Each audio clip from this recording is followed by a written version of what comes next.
Hey, Rack, how are you? Are you recording? I am. Awesome. Hey man, It's a little how are you? invasive now, but to record these intimate Torah conversations. I have to tell you, I feel a little bit inferior because you're sitting there with all of your Sfarim in the background, This is and I true. have here a bookshelf. Let's see what it's got here. Harrison's Internal Medicine, by far the biggest book on that, but thickest book on that bookshelf. And Tell you've me how got, that book goes. I will. I'll be sure to. If you could review it for me, there's I'll check it out. a very, very large section about epidemiology. Oh, relevant, oddly relevant. Yeah. Wonderful, wonderful. I've got a bunch of when I get bored from this farm, I keep in my office a model of the shul, and then I have here some toys. The Spy versus Spy guy, some comic book. I have a Bob Ross figurine over here. So you get a little window into my world. All right, we got to get to work, man. Yeah. What do you want to talk So what do you want to talk about? Oh, so much. I'll tell you, this morning in the daf, today's daf and tomorrow's daf, really Right. interesting stuff in terms of, where the Gemara talks about whether all of these figures throughout Tanakh actually committed any sin or not. When you taught the daf today. Yeah. So Yeah, Kola, Omer, David, Chote, anyone who says that David Melech sinned, Toa, he's a right. liar. If you say that Ruvain, right before that, Ruvain, the Bnei Chofni Eli, and Pinchas, right? sons of Eli, Chofni and Pinchas, right. So of course, it's a very strange comment for a number of reasons. I've always Because found this Gemara really hard to swallow, why is that? because it just doesn't make sense. I mean, the psukim it just says it. The psukim talk about it. The Torah never, the Right. Torah never covers over its sinners and does Right. not I conceal think the the Bnei mistakes of its Eli protagonists. the Bnei Eli are described as Bnei Blial. Right. Bnei Blial. It says specifically that Ruvain slept with Bilhah, his father's maidservant. Right. Right. So how can we whitewash? How can we whitewash that crime? And Madua Bazisas Devar Hashem Las Right. Haro. We say Nasan Hanavi criticizes David and says you have disgraced the word of God. Right. I especially with the story of David and Bathsheba, I feel very invested in that story now that I have a daughter named Bathsheba, and so. Yep. Are we saying? To vindicate Bathsheba's personality and keep her out of any sort of nefarious event in Tanakh. Exactly. So I'm sort of on Team Chazal on this one, right? I would love to cover for Right. her, but it just doesn't. The text doesn't seem to support that. And Right. and if you think about it, that really is a big contrast to the way Chazal view Nadav and Avihu. Right.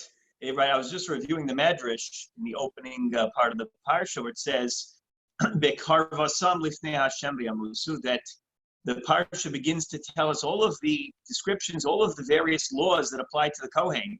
The laws of Yom Kippur, that they're not allowed to drink and they're not allowed to wear mundane clothing of chulin in the Beis Hamikdash. And what's the reason? Mm-hmm. Right? Because Nadav Avihu died doing one of these crimes. We're not really quite sure what they did. There are a number of options. I think there are 8. Medrash gives Right. 8 potential reasons, at least 8 reasons. Right. They drank, were drunk when they did avodah. They were missing the proper clothing. What else? So the one that I meant that I sent out in a drasha to the shul 2 weeks ago was that they followed Moshe and Aaron around saying, when are these old men gonna die? Right. So they didn't show respect to the previous generation. Young Mm-hmm. whippersnappers who wanted to take over the Am Yisrael before their time. Right. That is another one that they that they chose not to marry, even though it seemed at face value, it seems that this was a choice, that they had prospects and they felt themselves above any potential marital prospects. Right. I mean, you have to be careful with that reason because there are a lot of people who struggle, and it's not a choice. At least for them, they had options. They had plenty of dating options. They were being rich shidduchim left and right, and they turned them down. Right. Picky. Right. That's what.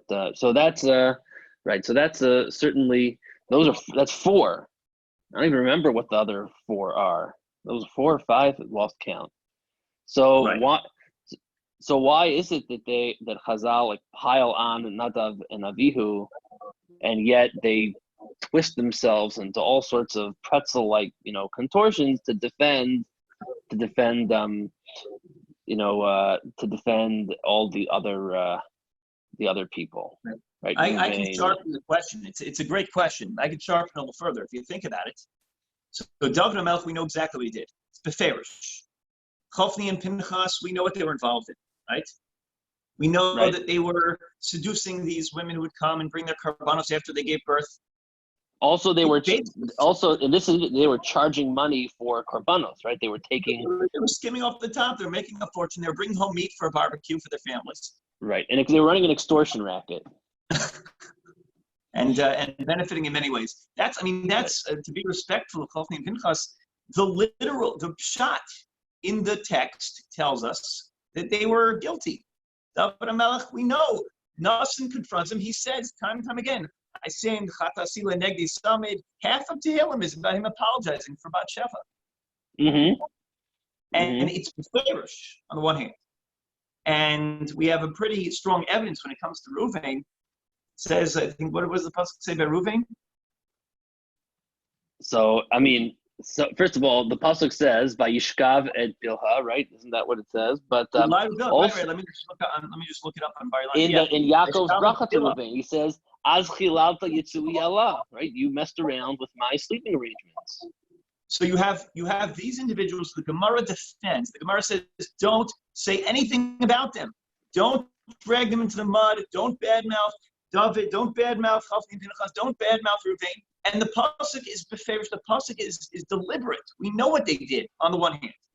Then you get to these 2 figures, and Nadav and Avihu, we don't really know what they did wrong. They went with all their heart. They brought a carbon. They brought a ketores, and they died. Mm-hmm. And they're scorched from the inside. They die in a violent way.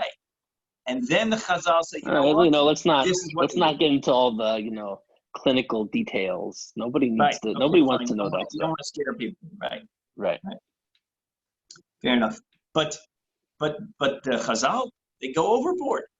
The text doesn't say anything about what Nadav and Avihu did, and Chazal say, well, let me tell you what they did. They did X, Y, Z, right? They enumerate, you said, 8 different averos. So on the one hand, we're given very little information, and then Chazal say, wait a minute, they were really sinners. And we're given a ton of information by David and by others. And the Chazal say, Kol ha'omer chotein ala toeh. Don't say they sinned. Don't be so fast to judge David and Melech. Right. Whoever says that is mistaken. Right. So what do you want to do with this? This sounds like a good question, right? What do you want to do with it? And it's the way I prefer to begin a drasha, because I don't like starting with my conclusion. I don't like starting with a current event already. I'm going to talk about this. How are we going to tie this into COVID-19? Enough already. Right. People don't want to hear about it. They just want Torah. Right. All right. So let's what think. Do we do? So I remember the mashkia Rav Avram Rivlin. So when I told this to the Daf Yomi this morning, whenever he would talk about David and Bathsheba, and of course other incidents that are like this in Tanakh, Chofni and Pinchas, because he is the ultimate teacher of Tanakh. So the way he would describe it, I can hear him now. He would say that you have to look carefully. It says Kol Omer that they sinned, Eino Elatoa. That means that they technically did not sin. But he says אבל זה לא אומר שנותנים להם מפטר יוינה ביום כיפור, right? That doesn't mean that what they did was praiseworthy. It just means that what they did was technically not a sin. And I found I think this is an Orach Chaim. It's an Orach Chaim HaKadosh who says something similar. Yeah, do you know where it is? I know the one you're talking about. I think it's in reference to Ruvain. Okay, so right. We have to find it. We have to find it. Yeah, we have to locate that. But he says that it's not a technical sin, but it's not right. But it has moral implications. So you don't honor the person. You don't give them the the main prize at a gala dinner, right? Or as you said, Mafter Yonah, but it's not the letter of the law. It's not a sin. It's kind of like the Ramban's by Kedoshim to you, where the Ramban says, Torah, you followed the letter of the law, but it wasn't right. Right. I think the Vilna Gaon says that this is the difference between Chet and Avon, right? That Chet refers to the sin and Avon refers to the consequences of the sin. And that even if your sin is forgiven, you don't get to escape the consequences.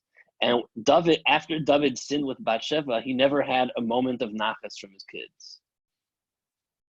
Right. So even if technically he didn't sin, he just had no rest, could be because he lost the respect of his kids. Right. So Chazal say don't append to the reputation of David a halachic category of a chet. Right. It wasn't right. And we can give Moshe and Nasan and we can rebuke, but we don't want to technically call it a chet because it's not a chet. The Gemara Darshans, Magsubos, and elsewhere, how he sent away to the front when he sent away to the front lines. Maybe they weren't married at the time. Perhaps all of those. Hold on one second. I like this. Sorry, the lights shut out in my office. That's what happens at 10 o'clock. I kind of like that Kumsitz vibe going on. Yeah, that was nice. Next time when we're done, we'll sing a niggin. So yeah.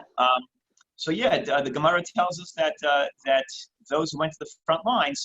So first they would write all of the members of the army in Beis David would write against their wives. Technically, they weren't married.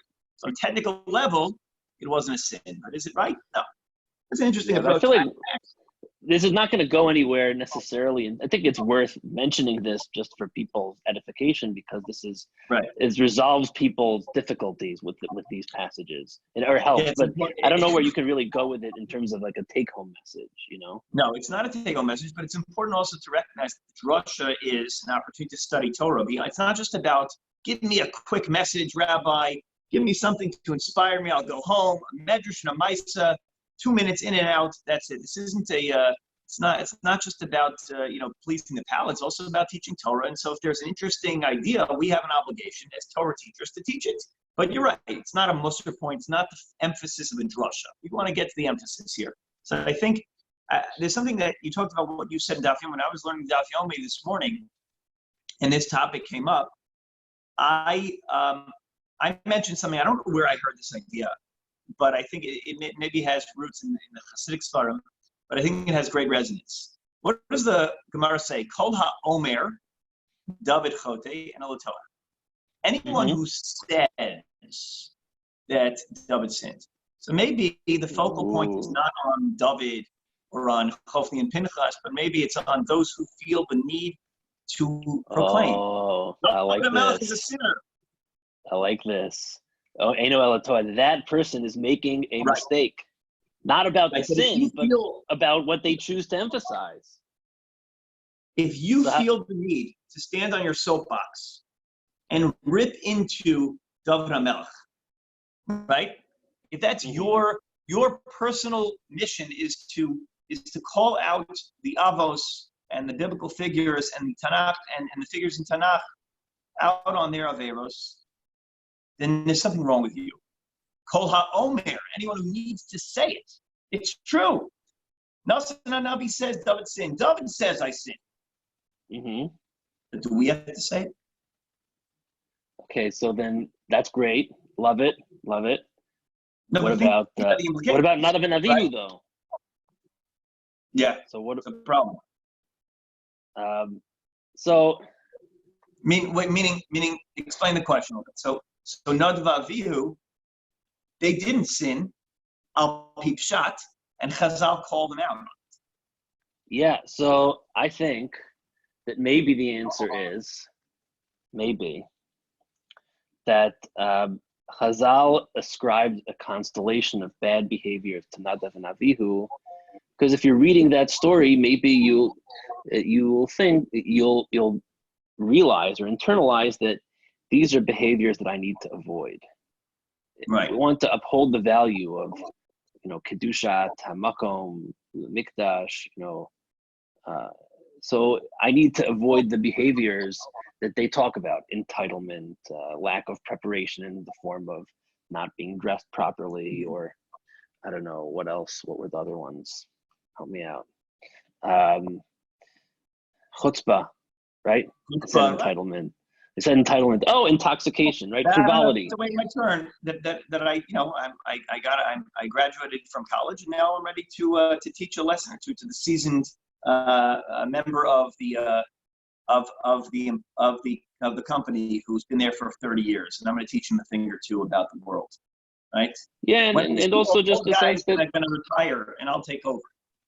Right, or the coming drunk into just the sense that like this is a place that you are familiar with, or that you act in a manner of excessive familiarity. So so this is a series of behaviors. So when we read that, we need to think about, I want us to think about how we're not going to behave.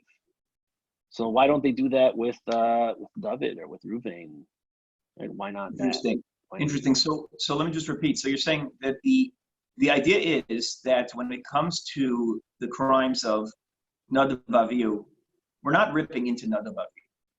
There's a valuable ethic, there's a valuable take-home that Chazal wanted to teach us, right? Right. That when we read, that we need to read these stories and think about what they mean for us and how we are going to act in response. Interesting, right? Don't come into your mikdash drunk. Don't make shul about a kiddush club, right? Right. Pick your battles when it comes to taking on leadership. How do you dress in the mikdash? Are you missing proper clothing? Is there a Shabbos garb? Is there a weekday garb? Especially today, when we don't really have the external Shabbos experience. So, we joke in our house that there are certain members of our household, they're under 5 years old, of course, but they wear pajamas all day long. But Shabbos, we make sure that they get dressed. Yeah, but what I would say, you dress for Shabbos, not for shul. But a lot of people, when they don't go to shul, they feel like less of an incentive when it comes to dressing for Shabbos. Right. Certainly, this is something that we struggle with. I have not been wearing a tie as much lately. Shabbos, look at this. This is usually that's not the I don't know that there is a tie that matches with this shirt in existence. I was nervous to go live with just a blue shirt and no jacket, but since I've clearly upstaged your garb in Dallas, they're not as makbid. I don't have to feel nervous to broadcast this video out there.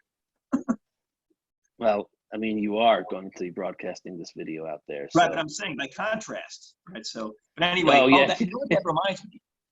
Yeah. I think that's exactly the point, right? In other words, what was happening by David, Kol HaOmer David. Yeah. There are people who feel like they have to call out the sins of others because it bolsters them. It boosts their level in contrast. In other words, I'm not David. That's not who I am. Right. I'm better. Right.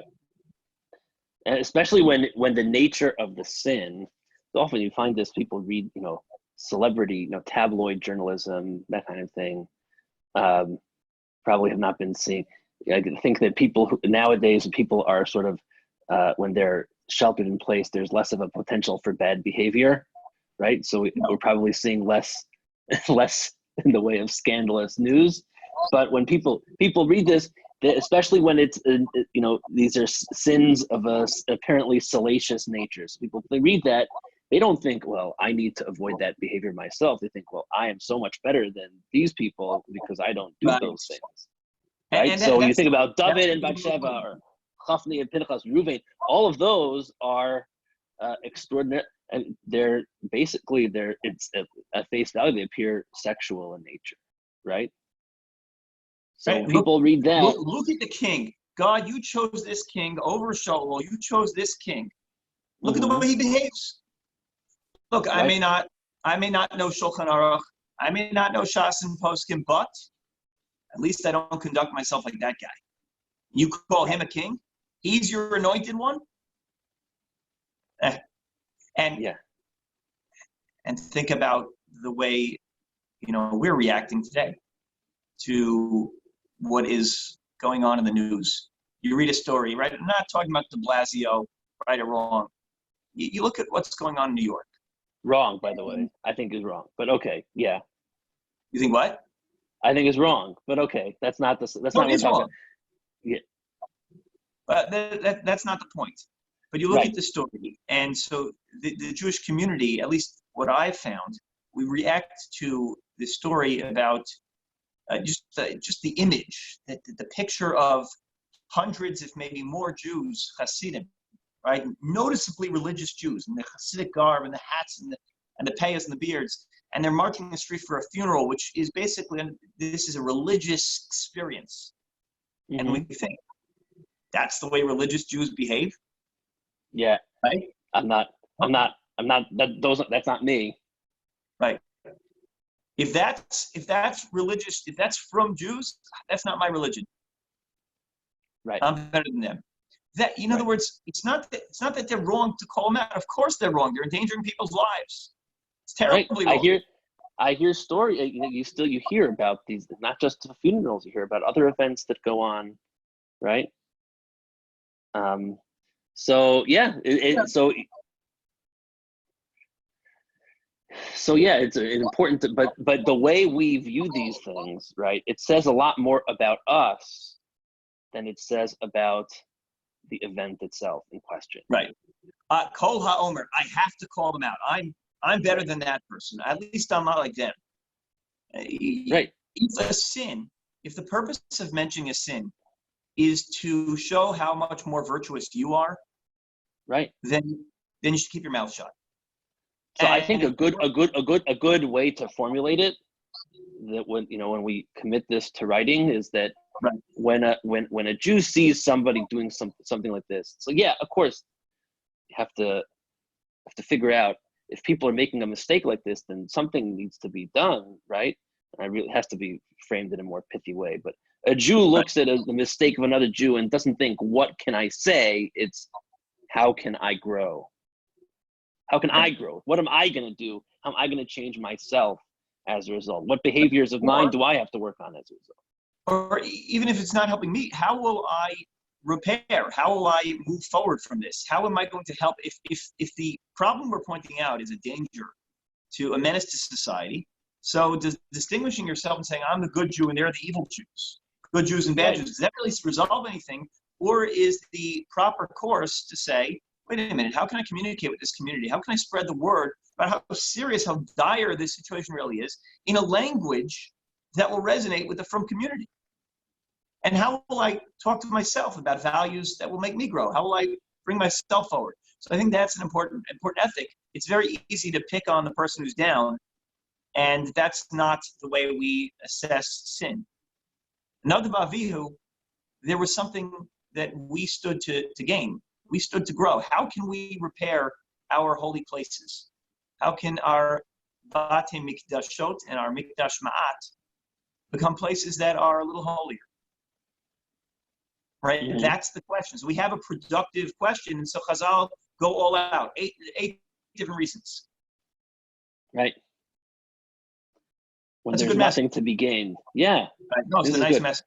It's a nice message. I think this is good. How do we get into this? How do we lead into this? We need an opener. Yeah.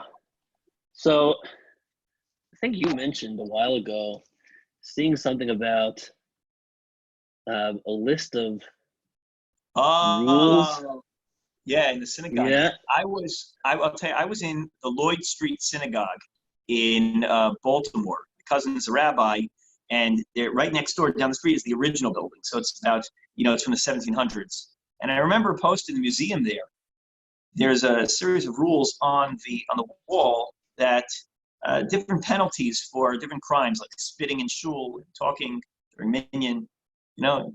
There's like these draconian punishments that were handed down to the Congress for not showing the proper yira, the proper awe, in the place that was the Mikdash Mat. Interesting. Do you have a list of those? I can't find. I took a photo of it years ago. I can't find it in my files. Anything you've read recently that has? Yeah. So I remember reading something like this recently in a book. It was Medieval Jewish Communities. I forget the exact name of the title, by the Jacob Rader Marcus. Right. He talked about a community in Germany that had a series of these takanas. The small community in Bavaria. A lot of these takanas talked about there was a significant tax that was imposed on people that fought in shul, not even physical fighting, verbal harassment. One fact that stuck out in my mind was that the community in question had 12 households. All these rules for a community of 12 households. So like for instance, what were the kind of fines that you'd have to pay? Was 20. It money? Money. Oh, and there was also I forget what offense it was. You had to pay a pound of wax. Out of wax. That was light. Yayin l'kiddush, right? Ner lamaor, v'yayin l'kiddush l'avdalah, right? People. That's how people. That was your fine. There was another one that I really. If you talked during davening, you'd have to bring in a number of candles, a bowl of wax. If you didn't show up to davening, you had to bring up candles. Wow. Yeah. Which is easier to keep track when you only have 12 families, right? Right. Oh, another one I really liked was that no lay people were allowed to lead services. A cantor, they had the community hired a chazan. You love that. See, we're more of we're about tefillah kind of place. Run. In our shul, we like to sort of run the tefillah ourselves. But I know you're. But you understand how having aside from all the other benefits of having a professional, right? Especially if it's somebody that Tzibur likes, you could solve a lot of the other quarreling problems and absenteeism by removing that, by making that a rule. All right. To each kehillah their own, but. I think we have a nice, we could put together a little structure. So let's begin with the opener. Let's talk about the fines. Where was this? In Bavaria, you said? Bavaria. So you have a story about synagogues bringing penalties, harsh penalties for people who spoke during davening, didn't come to minyan on Mondays and Thursdays, right? So you have all sorts of punishments. And then we talk about the various disgraces that Chazal enumerate when it comes to Nadav and Avihu. And that would be our segment. So we treated them so harshly, but then we contrast them to the other biblical characters that Chazal treat with kid gloves, right? Give a shout out to the filming people. Yeah, sure, of course. And then we talk about the. All right, what was it? And then we could talk about the different what the point was of. Then we mentioned the explanation of that it wasn't really technically a sin, but it was still a moral failing. Yep. And then we give the distinction between something that will lead to introspection versus something that will just lead to titillation. Right. So when it comes to the salacious information about David, Chofni, and Pinchas, so there, the only reason to call it out is because Kol HaOmer. I feel a need to say it to boost myself up in contrast to the other people. I'm not like those dirty Jews over there. But when it comes to Nadav Avihu, not about ripping them apart. There's something constructive which emerges from the discussion the Chazal are having. Don't drink in the sanctuary. Come dressed properly for Shabbos. show proper decorum, show respect for your elders, show respect for the established, chacham of your generation. Those are productive missives that have nothing to do with specific individuals who are being accused. I think that's why it's helpful. So, and we have a nice message here. It's good. All right. All right. So let's get to work. Let's now put that outline down. Let's get writing. All right. Yesher Koach. I hope you're enjoying the weather in Dallas. Here in Skokie, it's been about 45 degrees today, 40 degrees all day. Wow. I'm jealous. 80 by you? What do you have? Yeah, 80, 81 today. But who has more cases of? Let's not even go there. Oh, God forbid. Anyone ever in Gila should be well. You too. All those who are ill. Amen. You and yours too. All right. Regards, please, to Jessica. And to Tzipora and the kids, for sure. Absolutely. All right. Ariel, good night. Take care. Good night. All right. All right.